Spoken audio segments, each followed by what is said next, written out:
అందరికి ప్రైజ్లే. ఆల్మైట్ గాడ్, మన బ్రదర్స్ కానీ సిస్టర్ కానీ ఇక్కడ వచ్చిన అందరికీ హృదయపూర్వకంగా వందనాలు చెల్లిస్తుంటున్నాను. ఈరోజు మనం ఇక్కడ ఉన్నామంటే సజీవ లెక్కలు ఉన్నామని. అంటే దావీదు మహారాజు రాసిన కీర్తన గ్రంథంలో కీర్తన మొదటి అధ్యాయంలో మాట్లాడతాడు దేవుడు. దుష్టుల ఆలోచన చెప్పు నడవక, పాపుల మార్గం నిలవక, అపాస్తులు కూర్చొండక దివారాత్రం ధ్యానించేవాడు ధన్యుడు. ఈ రాత్రి ప్రతి నెల మనకు ఏర్పాటు చేస్తున్న ఈ ఉద్యోగ కూటంలో మనం వచ్చి ఒట్టి చేలతో వెళ్ళకూడదు. ప్రతిసారి సాక్ష్యంతో మనం నెలంతా పని చేసి జీతం తీసుకోకుండా పోతే ఇంట్లో కుటుంబంతో బాధపడుతుంది.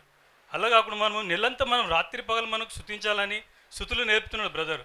అలా శుతించినప్పుడు మనం విజయం పొందాలి. మనం ఇక్కడ వస్తున్నామంటే విజయం చెప్పాలి. మా జీవితంలో జరిగినాయి.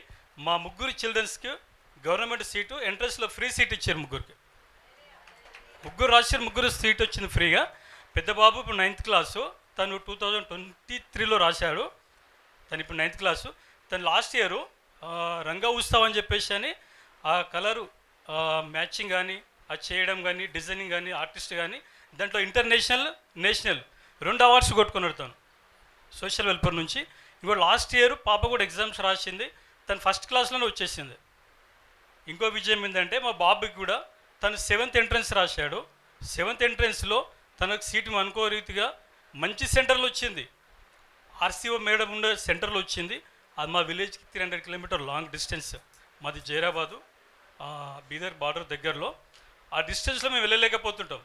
అయితే మా మిస్సెస్ వాళ్ళు ఏమన్నారంటే, తను అంత దూరం అంత లాంగ్ వద్దు కదా, మా నియరెస్ట్లో వేసుకుందామంటే హైదరాబాద్లో ఉన్న ప్రతి సెంటర్లో ఆర్సీఓ సెంటర్కి వెళ్ళాను నేను. మన సోషల్ వెల్ఫేర్కి హెడ్ ఆఫీస్ మాసప్ ట్యాంక్ అక్కడ కూడా వెళ్ళేసి మీకు ఎక్కడైతే ఉన్నదో నియర్ సెంటర్లో అక్కడ మీరు పెట్టుకుంటూ అన్నారు అప్లికేషన్ ట్రాన్స్ఫర్. అక్కడ పెట్టా, రాలే. మా బాబుకి వచ్చింది సిద్దిపేట జిల్లాలగడ్డ అని చెప్పేసి అని.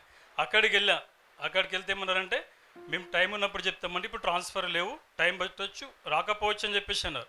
మళ్ళీ అక్కడ నుంచి ప్రజ్ఞాపూర్లో మా పెద్ద బాబు ఉంటాడు, అక్కడ సీటు కావాలి, వాళ్ళిద్దరు ఒక చోటు ఉండాలి ప్రభు అని మేము ప్రార్థించాము రాత్రి పగలు. అలాంటప్పుడు ఏమన్నారంటే వాళ్ళు, ఇక్కడ కూడా సీట్లు లేవు, మేము ఇయ్యలేదని చెప్పేసి అన్నారు. మరి ఎక్కడికి వెళ్ళాలి ప్రభు అని చెప్పేసి అంటే, మరి అక్కడ ఉంటే ప్రిన్సిపల్ ఫోన్ చేసి మీరు కరీంనగర్ వెళ్ళండి, జోనల్ ఆఫీస్కి వెళ్ళి మాట్లాడండి అని చెప్పేసి అంటే ఈ మొన్న కరీంనగర్ వెళ్ళాల్సి వచ్చింది. కరీంనగర్కి వెళ్ళినప్పుడు అక్కడ మేడం ఏమన్నారంటే, జోనల్ మేడం ఇక్కడ లేవండి, ఇయ్యలేమని చెప్పేసి అన్నారు. అదే నిన్న వాళ్ళు కాల్ చేసి మీ అబ్బాయికి సీటు కన్ఫర్మ్ అయింది, వరంగల్లో మేము సీట్ ఇచ్చినామని చెప్పేసి అన్నారు.